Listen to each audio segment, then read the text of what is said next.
Buenas tardes. ¿Cómo no agradecer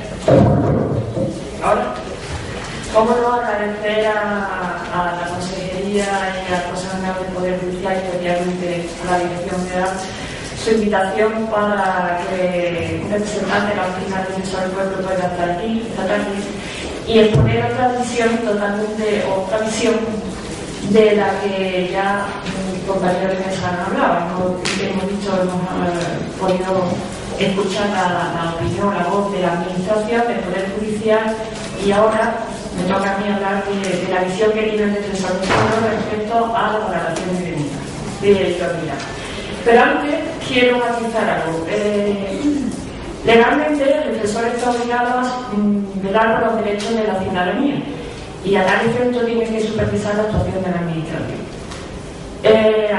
Evidentemente a nosotros nos llega lo que no funciona, lo que funciona no llega. A veces incluso es verdad que el ciudadano se queja por cuestiones o por razones no justificadas. En esos casos ni siquiera recibimos a trámite de la queja. Pero cuando un ciudadano plantea un problema con la Administración en base a unos hechos, es lógico que el defensor admita a trámite la queja y solicite la información contradictoria de la Administración. Eso supone a veces una carga de trabajo más para la ya consalida carga de trabajo que tiene el Servicio de Protección de Menores. Pero no nos queda otro problema, porque esa es nuestra obligación. Y quería insistir, por tanto, que lo que nosotros vemos es el 5% que hablaba Isabel. Eso es lo que nos llega a nosotros, no todo lo que sale perfectamente, sino eso es lo que nos llega. Y entonces nosotros valoramos, lo que hacemos es propuestas a la Administración en lo que nosotros creemos que se podría mejorar. También es verdad, tengo que decir que muchas veces los asuntos se solucionan cuando está en el Defensor del Pueblo, por la intervención del Defensor del Pueblo, porque la Administración acepta y ya no hace falta acudir a la vía judicial. Dicho esto, tengo que decir que, en el tema de la valoración de idoneidad, nunca antes habíamos tenido prácticamente ninguna queja. Era dentro de las reclamaciones que había por el Servicio de Protección de Menores, pues era básicamente lo de siempre: la familia disconforme con el proceso de la declaración de desamparo, la familia acogida, que los conflictos normales. Pero en este tema no habíamos tenido quejas y empezamos ya a incrementarse el número de quejas y a tener realmente a partir del año 2010. Se trataba de una serie de quejas que, a pesar de sus peculiaridades, tenían unos elementos comunes. Las peculiaridades se referían a la motivación por la que esas parejas querían adoptar. En algunos casos era porque no querían tener descendencia natural, porque no había ningún problema físico para ellos. En otros casos eran familias que ya habían adoptado. Precisamente estoy hablando del caso que ya nos ha comentado Gloria, que también llegó al defensor, de una persona que ya tenía adoptada una menor china y quería simplemente adoptar otra. En otros casos eran personas que habían sido declaradas idóneas, pero había caducado el informe, y entonces en la actualización le decían que no, sin que teóricamente hubiera ningún tipo de cambio. Además, observamos también que venían de ciudades diferentes, es decir, no era un problema normalizado en una única provincia, sino en provincias diferentes. ¿Cuáles son los elementos comunes de ese menos del 5% del que estamos hablando? Pues evidentemente que habíamos tenido un informe negativo de valoración.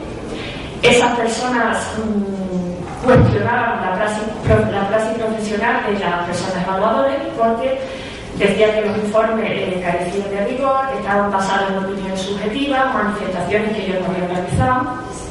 Estoy de acuerdo con Alejandro, porque es que esto es cuando a una familia que ha puesto todas sus expectativas y todos sus deseos de ser padre y madre, llega un ajeno y le dice que no, evidentemente eso se crea un rechazo ciertamente comprensible. Después nos decían también en todos los casos que había habido una demora excesiva en la notificación de esa valoración no idónea, que a su criterio estaba falta de motivación, que se le había limitado la persona evaluadora, y en su casa decían no somos ustedes idóneos, pero no se le había justificado por qué. La administración no accedía a las valoraciones contradictorias que ellos aportaban y, como consecuencia de todo esto, además tenían una resolución denegatoria de la Comisión Provincial de Medidas de Protección.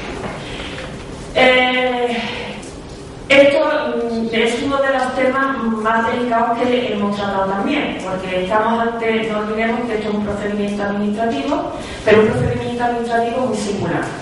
Porque, por un lado, la valoración de idoneidad no es más que un procedimiento incidental dentro de otro procedimiento mayor, cual es la adopción.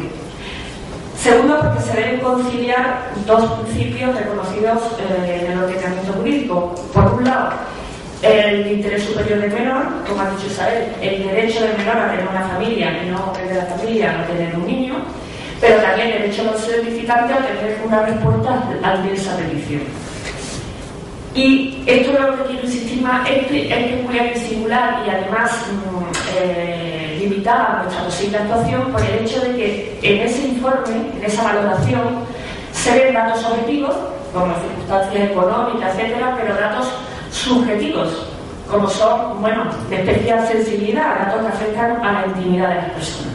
Entonces, evidentemente, precisamente por esa especial delicadeza y sensibilidad, pues esos argumentos en los que se basan las personas evaluadoras para decir que esa pareja no es idónea deben estar convenientemente explicitados, motivados y argumentados. ¿Qué hemos hecho nosotros? ¿Cuál es nuestra función ante esto? Porque evidentemente nosotros en la oficina no somos ni trabajadores sociales, ni somos psicólogos, ni hemos estado en la entrevista, ni podemos saber si es verdad lo que aquí se dijo, ¿no? Ni podemos sustituir la labor técnica de los profesionales. Entonces, nosotros lo que observamos es que la actuación de la administración se acomoda a los principios de legalidad, objetividad y imparcialidad, que todo ese procedimiento que se ha seguido en estos casos se ha acomodado a los principios y a las normas contenidas en el decreto 282. Comprobar también que dado que este concreto servicio de la valoración de idoneidad está gestionado por una empresa externa, por una decisión legítimamente adoptada por la administración, pues nosotros tampoco podemos supervisar la actuación de esa empresa, pero sí de la administración que está ejerciendo sus labores de control y adjudicación del control del servicio que está prestando. Ante todo esto que hicimos, pues solicitamos informes a las distintas delegaciones provinciales donde el problema se había planteado. Ellos nos fueron dando sus justificaciones, cada uno justificó de una forma, pero el caso era que con todo ese contexto, con todos esos elementos comunes de las reclamaciones, nosotros lo que hicimos fue una propuesta a la Dirección General de Infancia y Familia, que es la que tiene que supervisar todas las actuaciones de las federaciones provinciales, en las que con estas medidas que voy a decir ahora, creemos que se podía mejorar ese procedimiento para que ese menos del 5% a lo mejor llegamos a ninguno. Entonces, en primer lugar, sobre los tratos de los evaluadores, pues es que son tan difíciles como que le mandan subjetivo, porque lo que para una persona puede ser un trato de sorteo, a lo mejor para otra no. Y evidentemente eso nada más que lo saben las partes que están allí. Entonces, para evitar esas situaciones de incertidumbre, bueno, pues entendimos que la grabación de las entrevistas podía ser un buen método para comprobar efectivamente lo que ocurre, lo que está ocurriendo ahí, para comprobar efectivamente si, como decían los interesados, esas palabras suyas se habían sacado de contexto o no, o se había basado en el informe manifestaciones que ellos no habían realizado. Después, una segunda cuestión, que es el tema de los informes contradictorios a esos informes negativos de idoneidad. Nosotros siempre proclamamos el principio de contradicción, la necesidad que tiene de que los ciudadanos se puedan defender. Evidentemente, en muchos de los casos que nos llegan, los interesados habían solicitado informe de otro perito, normalmente en otra comunidad autónoma, y claro, la administración no puede aceptar ese informe, no puede estar perfectamente acreditado. En otros casos nos decía la reclamante que había solicitado de la propia administración que otro informe, y la experiencia que tuvimos es que se había solicitado al mismo equipo pero de otra provincia, por lo cual se había limitado prácticamente a copiar literalmente el primero. Entonces, una propuesta que hemos hecho es que se puedan aportar informes contradictorios por profesionales independientes, que la administración conveniara con los colegios profesionales de psicólogos y trabajadores sociales un turno de personal especializado, porque la especialización es otra de nuestros caballos de batalla en todos estos asuntos, y el que quisiera pues pudiera aportar ese informe y no tuviera la necesidad de aportar otro que en ningún caso la administración lo iba a poder aceptar. Por supuesto que las notificaciones se hicieran en forma y plazo para poder presentar las alegaciones ante la Comisión Provincial de Medidas de Protección, que se hicieran en el plazo máximo establecido en el decreto. Tenemos que decir que en alguna delegación provincial, pues bueno, todos evidentemente nos volvieron a justificar la escasez de personal del Servicio de Protección de Menores, algo que ya nuestra institución desde hace 2 años puso de manifiesto. La especial carga emocional que tienen los trabajadores del Servicio de Protección de Menores, incluso llegamos a plantear la posibilidad de crear un estado jurídico especial para ellos, al modo de lo que están los profesionales de la medicina o de la enseñanza.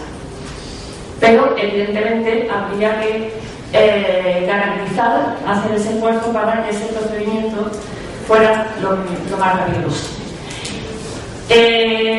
Para finalizar, tengo que decir que afortunadamente, como viene ocurriendo siempre, la colaboración de la Dirección General fue absoluta, tanto en los tiempos para responder a la institución como colaboradora con nuestras propuestas, y entonces prácticamente aceptó nuestras propuestas siguiendo unas matizaciones que nos parecían ciertamente razonables. Por un lado, el tema de la grabación, se dijo que sí, que se iban a dictar las instrucciones oportunas para que todo aquel que lo solicitara se pueda grabar las entrevistas. Lo que pasa es que si bien es verdad que la Dirección General entiende que debe ser un método excepcional, porque no solamente se está juzgando a las personas interesadas, sino también a la labor que están desarrollando los profesionales. Pero bueno, lo importante es que quien quiera solicitarlo, lo puede solicitar, y evidentemente ya nadie podrá argumentar que es que sus palabras no son las que son porque están ahí grabadas. Respecto a los informes contradictorios, pues también se acepta siempre que evidentemente eso suponga un gravamen económico para la administración y menos en las actuales situaciones de crisis económica en las que estamos.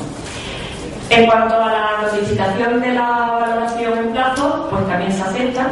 Entiendo que voluntad hay, que evidentemente el problema es, como siempre, el tema de los medios, y la demora de la tramitación del procedimiento, pues estamos hablando de lo mismo, ¿no? Se tratará de cumplir dentro de lo posible. En este tema quiero destacar que hubo una delegación provincial que nos afirmó que cuando la declaración de idoneidad era negativa, tardaban más en resolverla, es decir, sacaban antes los expedientes de idoneidad positiva, porque los negativos los tenían que fundamentar más. Porque era muy probable que en estos casos se recurriera de la jurisdicción ante el juzgado de familia, y estos había que razonarlo más. Nosotros entendimos que esto no es esa discriminación positiva, que no tenía que ser tal, sino que se tenía que tramitar todos los expedientes por su riguroso orden, y bueno, más o menos se vino a aceptar esta sugerencia.